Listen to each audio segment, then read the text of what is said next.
नमस्कार। नमस्कार। Online classes में आपका स्वागत है। आज की क्लास में हम पढ़ेंगे प्रेमचंद की रचना का उद्देश्य और गबन।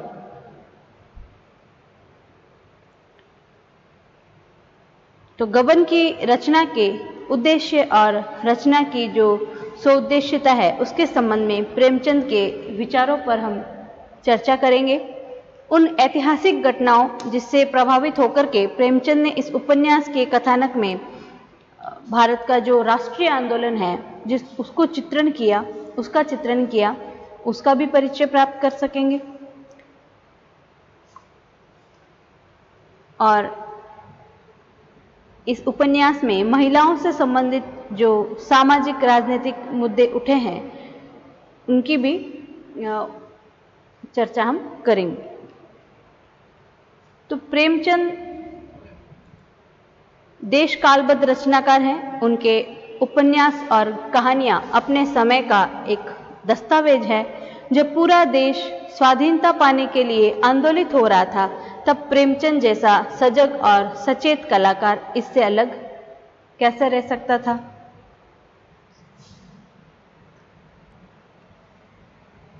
राष्ट्रीय आंदोलन जो था अलग अलग स्तरों पर हो रहा था और इस आंदोलन का एक पक्ष अंग्रेजों के शासन से मुक्ति का भी था। तो यहीं से ये प्रश्न भी जुड़ा हुआ था कि अंग्रेजी शासन की समाप्ति के बाद फिर कैसा शासन होगा, हमारे स्वाधीन राष्ट्र का स्वरूप कैसा होगा, स्त्रियां और गरीब, किसान, मजदूर, दलित, पिछड़े वर्ग, पुलिस और अमीर जमींदारों का स्वाधीनता या स्वाधीन राष्ट्र में कौन सा स्थान होगा, सत्ता और शक्ति में किसकी हिस्सेदारी होगी। तो ऐसे कई प्रश्न उस समय के बौद्धिक जगत के दिमाग में या मस्तिष्क में उपज रहे होंगे। तो राष्ट्रीय आंदोलन का जो दूसरा पक्ष था वो इन्हीं प्रश्नों से संबंधित है। ये प्रश्न सिर्फ राजनीतिक प्रश्न नहीं थे, उसके साथ ही एक सामाजिक, आर्थिक और धार्मिक प्रश्न भी थे। तो इन प्रश्नों को प्रेमचंद दरकिनार नहीं कर सकते थे। वे अपनी रचनाओं में इन प्रश्नों से मात्र टकराते ही नहीं हैं बल्कि उनका उत्तर पाने की भी कोशिश करते हैं। तो गबन में प्रेमचंद ने राष्ट्रीय आंदोलन में एक दूसरे पक्ष को सशक्त रूप में पेश करने की कोशिश की है।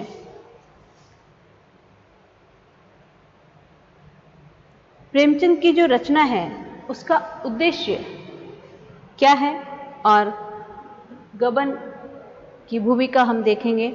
तो गबन की रचना का उद्देश्य क्या है, गबन पर अभी तक जितनी भी आलोचनाएं हुई हैं उसके अनुसार ये जो उपन्यास है उसमें एक साथ दो उद्देश्यों की पहचान की गई है। पहला उद्देश्य क्या है, जो मध्यम वर्गीय जीवन है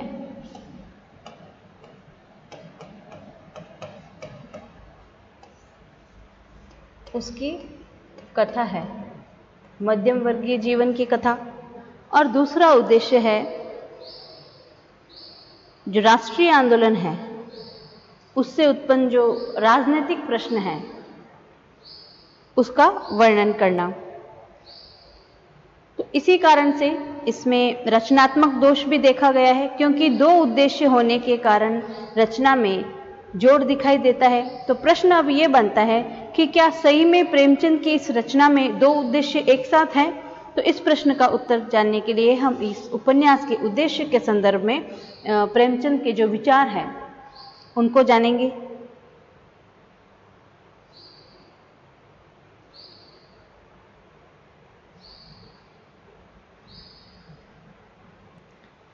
प्रेमचंद ने इस उपन्यास में राष्ट्रीय आंदोलन के व्यापकता का चित्रण किया है। अगर प्रेमचंद ने राष्ट्रीय आंदोलन की कथा को शामिल न किया होता तो गबन मध्यम वर्गीय जीवन का एकांगी और अधूरा चित्र प्रस्तुत करने वाला उपन्यासकार होकर के रह जाता। तो जिसे आलोचकों ने उपन्यास की कमजोरी कहा है, वास्तव में वही इस उपन्यास का एक सशक्त पहलू कहा जा सकता है। तो उन्होंने कथा की रोचकता के बिना या कथा की रोचकता को कम किए बिना रमानाथ और जालपा, कौन है ये दोनों? गबन उपन्यास के नायक और नायिका। जालपा जैसे चरित्रों को ऐसी परिस्थितियों में रखा है कि उनमें सुधार जो है अस्वाभाविक नहीं लगता है। तो प्रेमचंद जानते हैं कि ये वर्ग जब तक स्वाधीनता आंदोलन में सक्रिय हिस्सेदारी नहीं निभाएगा तब तक सत्ता में परिवर्तन संभव नहीं है। तो प्रेमचंद इसी सामाजिक और राजनीतिक उद्देश्य से संचालित होकर के रमा और जालपा जैसे चरित्रों की सृष्टि करते हैं। तो प्रश्न क्या बनता है कि इस गबन उपन्यास का नायक कौन है? तो हम क्या लिखेंगे? रमानाथ, और नायिका जालपा। तो ये किस प्रकार की विधा है प्रेमचंद की ये रचना गबन? ये एक उपन्यास है, ठीक है।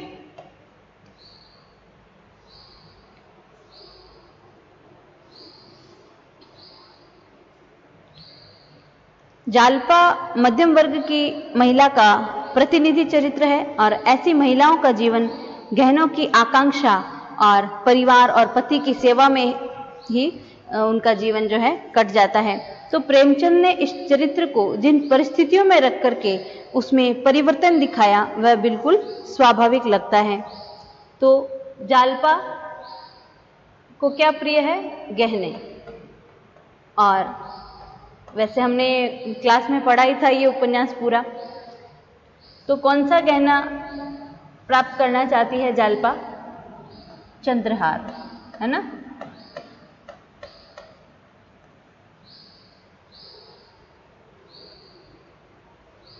तो प्रेमचंद ने इस चरित्र को जिन परिस्थितियों में रख करके परिवर्तन दिखाया है वह बिल्कुल स्वाभाविक है। इस परिवर्तन के माध्यम से प्रेमचंद ने देश के भविष्य की संभावना को सचेत रूप में तलाश करने की कोशिश की है। तो देश की जनसंख्या का एक बड़ा हिस्सा जब इस आंदोलन की चिंता से बाहर होगा और उसकी सफलता एकांगी होगी, तो गबन के इस कथानक की इस व्यापकता को ध्यान में रख करके इस उपन्यास का हम वास्तविक रूप में मूल्यांकन कर पाएंगे।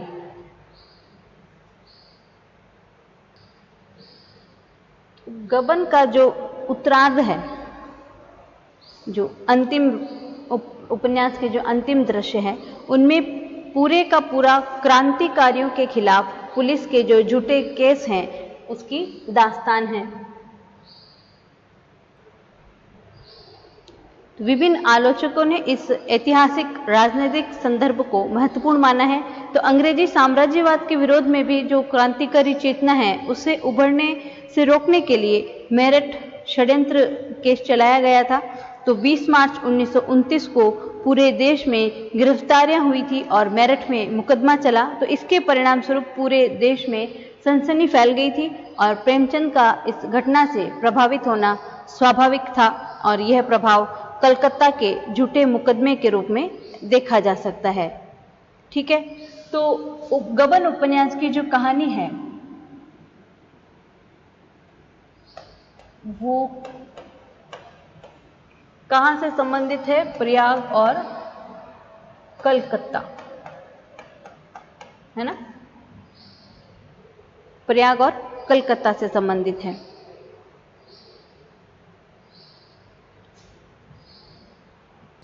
यह जो उपन्यास है इसमें राष्ट्रीय आंदोलन और उसमें मध्यम वर्ग की जो भूमिका है उसको हम समझेंगे कि भारत में मध्यम वर्ग का उदय कब से हुआ? औपनिवेशिक काल से, है ना। औपनिवेशिक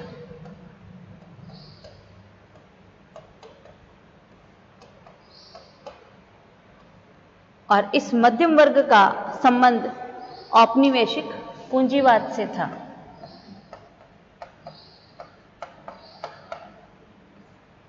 तो प्रेमचंद उसी समय के लेखक हैं और यह मध्यम वर्ग में आधुनिक अंग्रेजी शिक्षा प्राप्त करके मुख्य रूप से सरकारी नौकरियों पर सरकार की कृपा पर निर्भर था क्या? मध्यम वर्ग। तो उसकी जो भूमिका है उसमें राष्ट्रीय आंदोलन भी थोड़ा अधिक मात्रा में था। असहयोग आंदोलन में गांधी जी ने इसी कारण लोगों से स्कूल, कॉलेज, सरकारी नौकरी छोड़ने की अपील की थी और प्रेमचंद ने स्वयं भी सरकारी नौकरी से त्यागपत्र दिया था। इसके पीछे का उद्देश्य क्या था? सरकारी तंत्र को कमजोर करना, क्योंकि औपनिवेशिक जो सत्ता थी वो भारत में उच्च वर्ग और मध्यम वर्ग दोनों वर्गों को मिलाकर के एक सभ्य समाज या भद्र समाज कह सकते हैं, उनको साथ मिलाकर के देश के संस्थानों पर कब्जा जमाए हुए थी और यहाँ के उत्पादन को नष्ट करके उसके बाजार का एक तरफा लाभ भी उठा रही थी। तो औपनिवेशिक जो सत्ता थी उसका हिस्सादार होने के साथ ही जो मध्यम वर्ग है वो आत्मकेंद्रित था और उसके कारणों की पहचान लोगों ने आधुनिक शिक्षा और पूंजीवादी व्यवस्था में की। तो गबन प्रेमचंद्र का एकमात्र ऐसा उपन्यास है जो नगर से शुरू होकर के महानगर तक की यात्रा करता है। यह उपन्यास जो है पूरी तरह से शहर केंद्रित है और इसमें कथा का जो आधार है वो मध्यम वर्ग को बनाया गया है।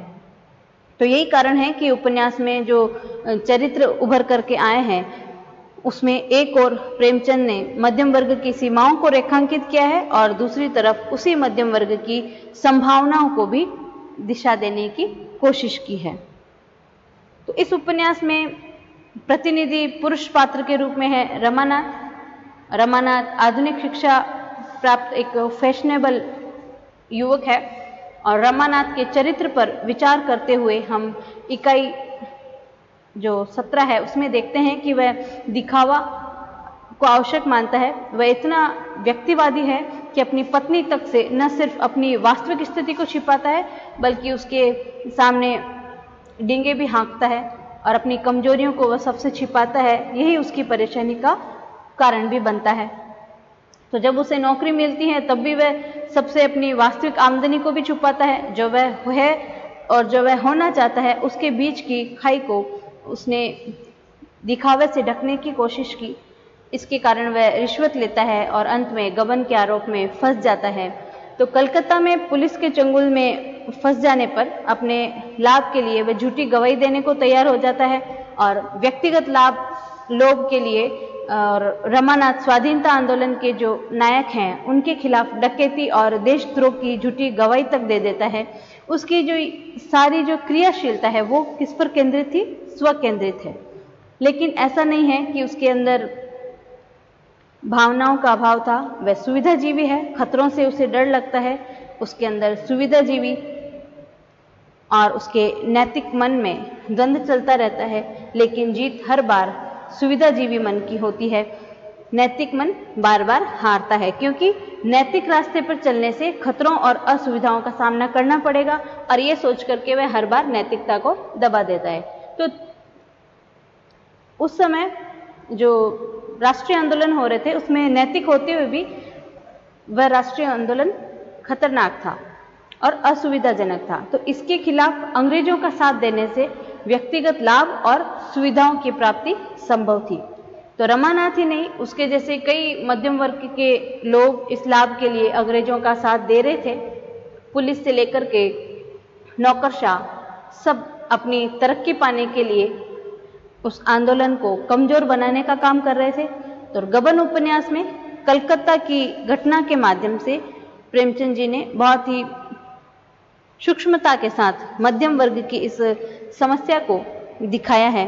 तो इस सीमाओं को देखने के साथ ही प्रेमचंद ने रमानाथ और जो जालपा है उसके माध्यम से मध्यम वर्ग की संभावनाओं की भी तलाश की है। उनकी प्रेरणा से जो जालपा है और देवीदीन, उनका व्यक्तित्व बार बार रमानाथ के स्वकेंद्रित व्यक्तित्व से टकराता है और उसी की प्रेरणा से रमानाथ खतरों से और असुविधाओं को उठाने के लिए तैयार हो जाता है और कचहरी में सब बयान भी देता है। तो इसे प्रेमचंद की आदर्शवादिता कह सकते हैं।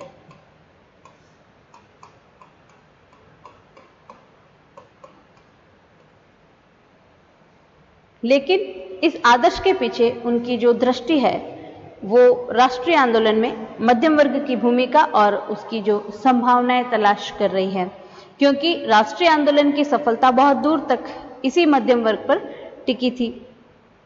इसके अलावा हम देखते हैं कि सामाजिक मुद्दों पर भी रमानाथ परंपरा को तोड़ता है। वह अपनी पत्नी को घर की चार दीवारी से बाहर भी ले जाता है, भले ही इसका कारण जालपा का सुंदर होना हो, लेकिन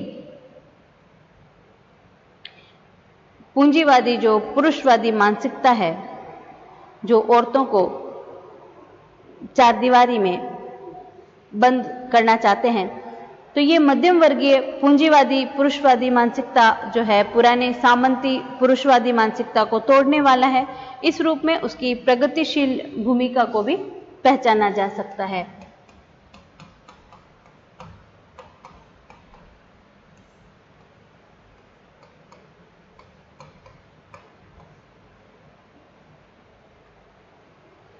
तो इसी मध्यम वर्ग का प्रतिनिधि जो महिला चरित्र है इस उपन्यास की, जालपा करती है, और प्रेमचंद जालपा के माध्यम से मध्यम वर्ग के एक नए राजनीतिक संदर्भ का उद्घाटन करते हैं।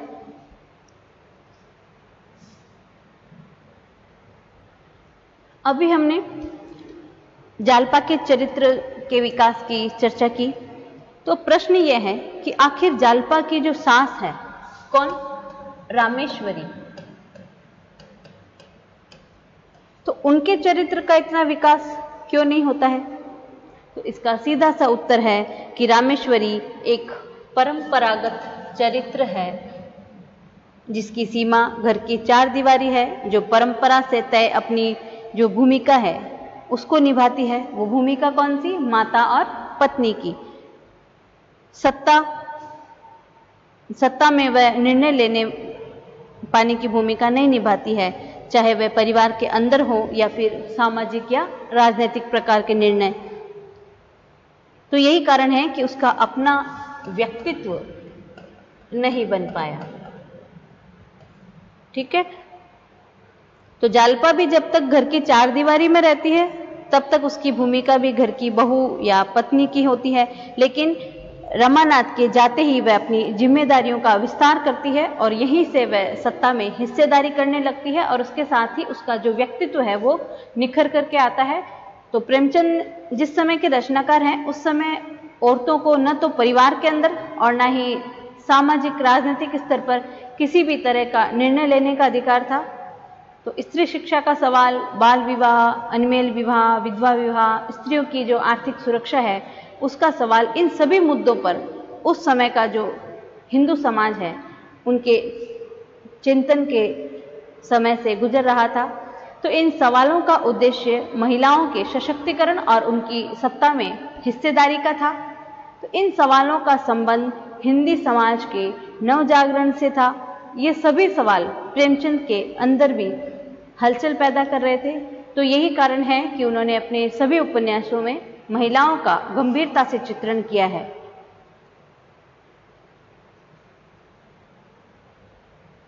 आगे हम देखते हैं एक गबन की एक और महिला पात्र है, रतन, जो उच्च वर्ग में होने के बावजूद पितृसत्तात्मक समाज के वर्चस्व का शिकार होती है।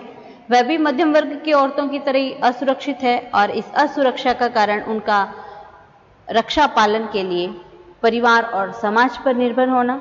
जब तक वकील साहब जीवित हैं तब तक वह सुखी है, लेकिन उनके मरते ही समाज और राज्य दोनों ही सत्ता उसके विरुद्ध हो जाती है।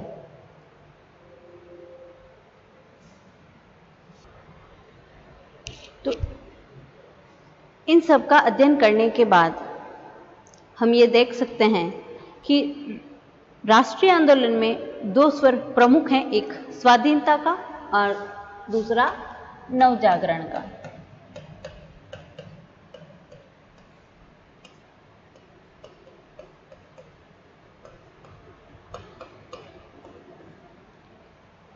तो स्वाधीनता का संबंध अंग्रेजों को भारत से भगा करके उसके स्थान पर हिंदुस्तानियों का अपना स्वराज्य लाने से है, और यह राष्ट्रीयता की भावना से संबंधित भी है। तो राष्ट्रीयता की भावना आधुनिक वैज्ञानिक और तार्किक ज्ञान से पैदा हुई।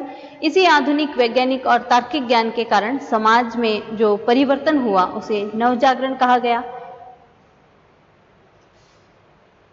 तो अंग्रेजों के जाने के बाद हमारे स्वराज्य का स्वरूप कैसा होगा, इस सवाल का जवाब उस समय के जो बुद्धिजीवी वर्ग हैं उन्होंने ढूंढने की कोशिश की थी और प्रेमचंद भी इस सवाल से जूझ रहे थे। तो गबन उपन्यास में प्रेमचंद ने इन्हीं सवालों का जवाब रचनात्मक धरातल पर ढूंढने की कोशिश की। ठीक है, तो इस उपन्यास में इन दोनों स्वरों को प्रेमचंद ने अलग अलग दृष्टि से देखने का काम किया। कुल मिलाकर गबन उपन्यास में तत्कालीन राष्ट्रीय आंदोलन की छाप स्पष्ट रूप से दिखाई पड़ती है।